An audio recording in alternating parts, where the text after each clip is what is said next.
My name is Erica. Some of you may know me as Delane. Hi, I'm Kathy. And this is It's Giving Sisterhood, where we'll talk about real life, growing up together, and things that only sisters understand. My first question is, do you think we would have been friends if we were the same age? No, Why? because I don't like a lot of attention. I like to fly on the radar. I like to be quiet. I like to not move around that much. And you was kind of like all over the place. You was willy nilly. You was loud. You was obnoxious. Like you was doing all that, and you had your extra stuff you had to do to make yourself feel like regulated. Like, Right. but I didn't understand it. Like, So like you would have just drawn attention to me in a way I wouldn't have been able to I handle. feel that. My question for you is what's something you learned about yourself this year that surprised you? I got this like coping mechanism where I am agreeing with people even though I don't really agree with what they're saying. And I'm just like, yeah, okay. Like I get it. And I'm doing that even though like I don't agree with what they say. But I'm doing it to like avoid conflict. And I don't know how to get out of that because I used to say stuff when I didn't agree with it. Like that's just how I was like growing up. I was, I would speak out about stuff, but now I'm struggling with saying like, you know, put my opinion in. And that's why now people have to ask me, like, I wait for people to ask me, like, what's your opinion on something now? And I don't know if that's a problem. I guess if you do too much of something, if you do too much of like anything, basically, it can become a problem for real. So that's something that I learned that I do and something that I'm trying to work on and, you know, just basically show that I can be my own person. And, yeah. Why do you think you do that? Basically, like I was saying, just a coping mechanism because, like, I don't. I feel like everybody's feelings are valid, but also there are some, you know, that's wrong and right. But at the same time, I'm just like not trying to be like, um, I don't know. I feel like give an opinion, put my 2 cents in, and people not even appreciate it.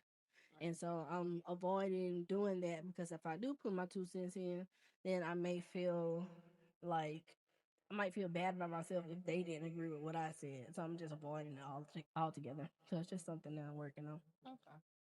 Question 2. What version of yourself are you becoming this year, or what version did you become this year, and what would little you think? Say this year I've been and I feel like I started last year, but I feel like I've been working on being what I want to be. You Mm, know? Does that make sense? Like yeah. doing things that I might have thought, well, that's stupid, Mhm. And like I used to write growing up, Mhm. and I started back writing a couple years ago, but I really got into it this year. Took a Mhm. creative writing class the end of last year, Yeah. and just really like feeling like I can say that I can take up space and I can be like I'm a writer, you know, Right. and not feel like oh that's stupid, Mhm. because at what point did we decide, hey, like that's lame is Mm, lame to write, like you're writing poems, like right. why are you doing that, like why are you writing stories, no one's ever gonna read them. Right. I get No, that. I have fun writing stories, Right. and I feel like I think little me would be happy to see, oh okay, Mhm.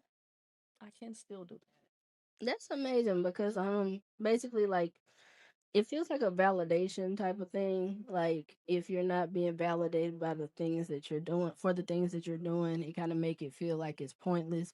But like you said, you're doing it for yourself because you enjoy it, not because it's cool if you put it out there. Like I know you published your book, and like it's cool you put it out there. But if somebody else enjoys it, that's a plus. But it was for your own enjoyment, for your own personal development, right? that. Right. So I get that a lot. That's awesome. You another question is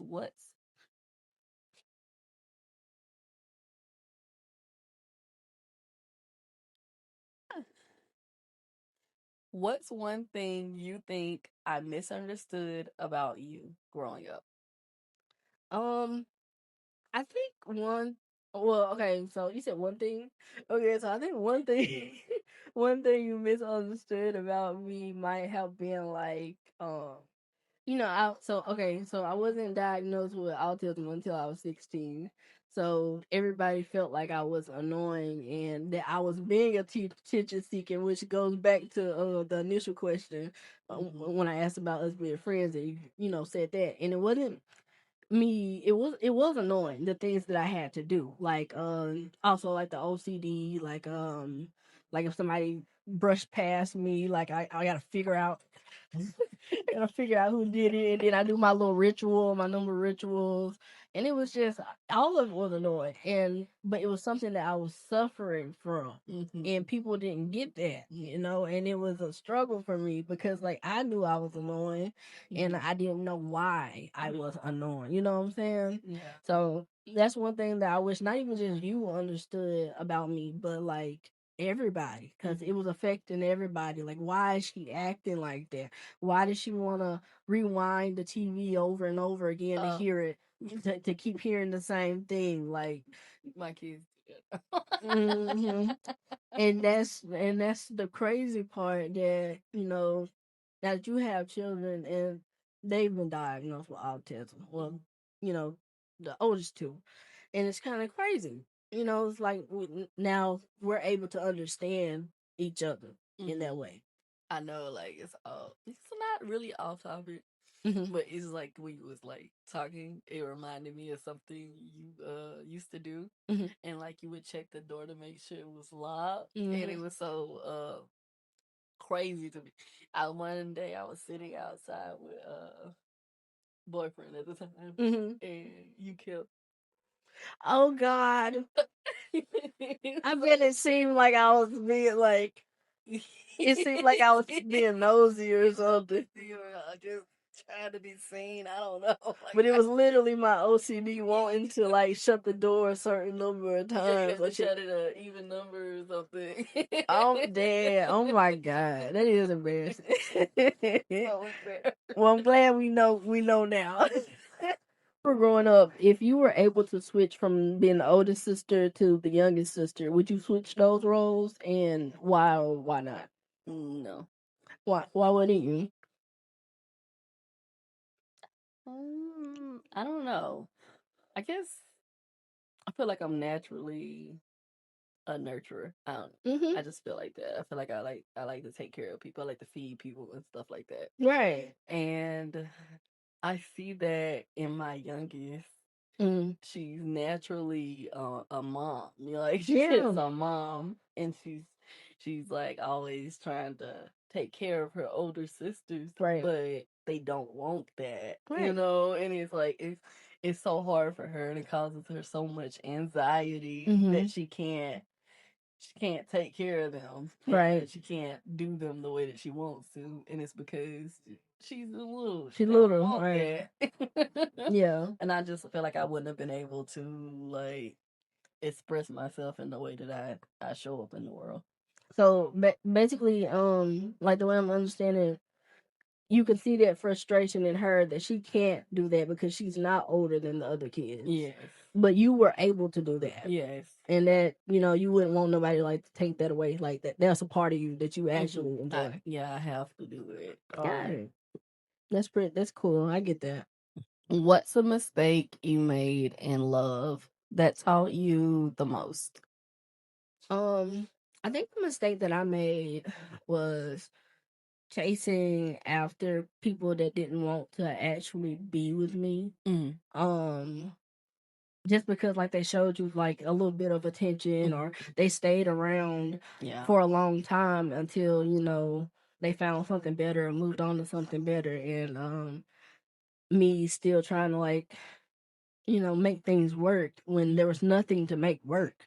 It was over, and I couldn't accept that, and I think that goes back just like to like childhood for me, because like we were talking about earlier, like I can't accept no for an answer most of the time, right? Right. So like development, it goes into like relationships and all every time any type of relationship that you have.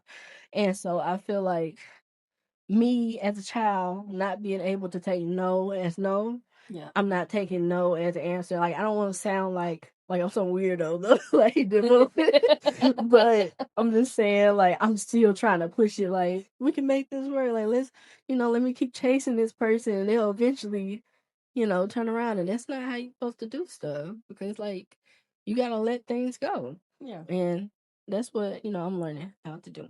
Mm-hmm. Also, like for a dual question, I wanted to ask you what's something you think I misunderstood about you. You thought I was mean. Damn, that's exactly what it was in my head. Thought I was mean, and it really wasn't. I wasn't coming from a place of mean or malicious or anger. Right. You gotta think like, okay, you had your things going on that were not diagnosed, but I also had my things going on that were not diagnosed, like my anxiety, my depression, bipolar, Right. and but also the situation, Right. and think about it that way. And I wasn't being mean. I was being a parent, Yeah. and so I couldn't really just be your sister friend. I was parenting as well. Right. And so in my head, I was taking my job serious, Right. but also I was needing space from you people. Right. Like I'm taking care of you people. Right. Like away from you. Like, and I'm like expecting something out of you that you can't give at the time, because I mean you're doing things that you shouldn't have to do. Yeah. That no child should have to do. Right. And I get that now. Like if I've known what I know now, like I would understand. Like like Kathy's not mean. She's just dealing with a lot of stuff that shouldn't even be on her plate. Right. What version of yourself are you becoming? I think that I am becoming okay. So I just turned 26 now. I've been an adult for some time, but I feel like that I'm really learning how to be adult right now. I'm becoming like I feel like I'm preparing for like 30s and just like I don't know, actual real life stuff. Right. Like buying a house. Like I feel like that's helped me mature in understanding like what are needs and what are wants. Right. And that's not something that that is something that I struggle with, but it's more of like balancing. Like before, like with financial situations, like I would be okay if I had a bowl, a spoon, and one pot. Yeah. And I'd be comfortable with that. Right. But now I'm realizing that, Erica, you need more. You need more of certain things. You can't just hold on to money like that. You have to take care of yourself. Right.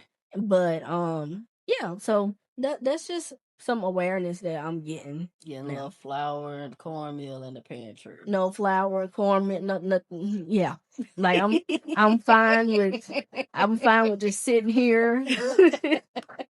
Like I'm surprised like, we gotta make that from scratch. Yeah, it's like I remember Daddy came over to the apartment that I had, and he was trying to cook something, and I didn't have any pans or anything. And he got mad at me. I mean, it wasn't because I was struggling financially; it's because I just was like I'm scared of losing. Yes. Yeah. What is the most rebellious thing that you did during like childhood or? I don't think I've done anything rebellious. I don't know. Like rebellious? Well, what is the most rebellious thing you think I've done? You looking like I don't know. Like I remember, bro, I remember that time you and Angel were stealing panties out of the store. And the time that you jumped off the roof of that apartment. Look now, stealing panties out the stove. It was maybe 2 pairs. And it was out of Bill's dollar store first. I'm dead. We not finna incriminate me. Allegedly. Oh, it's all allegedly. This Pac-Man.